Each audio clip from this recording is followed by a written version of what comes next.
Shalom and good day all, this is Tehillim29 back again for a graphic novel review, and for this graphic novel I'll be covering volume 1 or issue 1 of Isom number 1 by Eric July. And let's move into first things first, and this is in relation to the cover. Now, to those who have not seen this, this is also, I guess, dual-sided. And of course we've got Avery in the back, and on the front we've also got Avery and Yaira. So first things first, does this cover in any way, shape or form connect to something that is happening inside with the story? In some essence it does, but my overall rating for it is a 6.5 out of 10. Now we move into the area of the internal art, as I'll show you some around the beginning, middle, of course the end, and then give the art rating, and then finally move into the area of the story rating. So here is some of the art around the beginning of the story, to which Avery is contacted by Project's headquarters, and of course he's being asked to investigate the disappearance of Jasmine. Slowly moving throughout the book before we reach the middle, as Avery returns back to the county, or back to the country, he also catches up with a friend. We also get some interaction as to what is happening with Jasmine and who she's working with.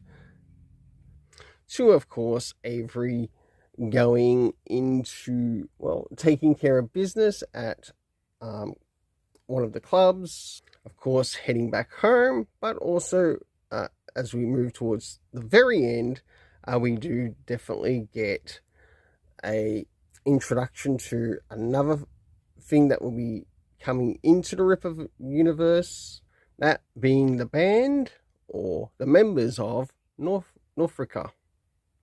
So for the internal art, I give it a 7 out of 10. Next is the area of the story, which is broken down into 3 sections, and this is how it also connects to the rating.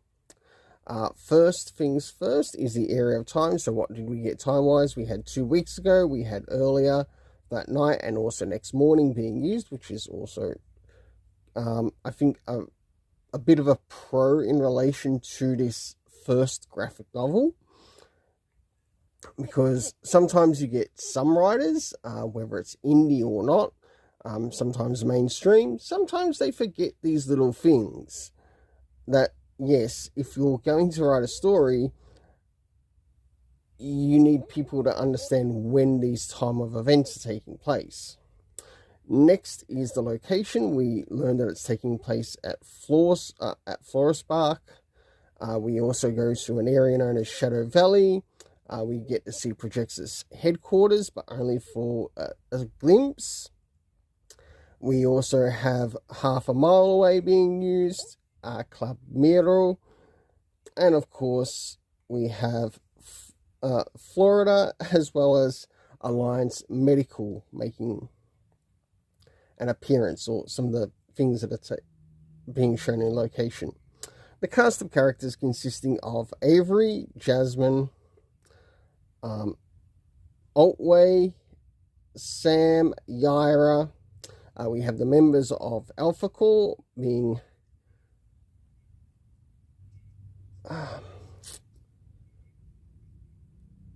Braxel, Brian Solari and Ingrid. We also have Jim, Terrell and Northrika. Before I move into my rating, I'm going to point out the pros that I actually enjoyed about this. So I thought it was quite an okay use of time, location, and cast within the story. Now, whether that continues within the second volume, I don't know. The third volume I'll quite likely be reviewing when the omnibus gets here. Next is the introduction of groups or people that are going to be making a connection to this universe. Now, they are the only 2 pros that I came up with. I would have covered the art, but I didn't think it was necessary. Next is the cons for this. The grammar needs an editor, so I suggest Mike Patika, as I actually quite enjoy some of his content from his channel. It might sound a little bit biased, but he is also willing to call out stuff in relation to Cyberfrog and many other titles too, to which they make errors. Next is some scenes feel a little bit forced in the cons, like with the encounter with Yaira. And last but not least, just some of the art panels I think could be a little bit cleaned up. The overall rating for this is a 6.5 out of 10. Until then, let's keep it colourful and have yourself an awesome day.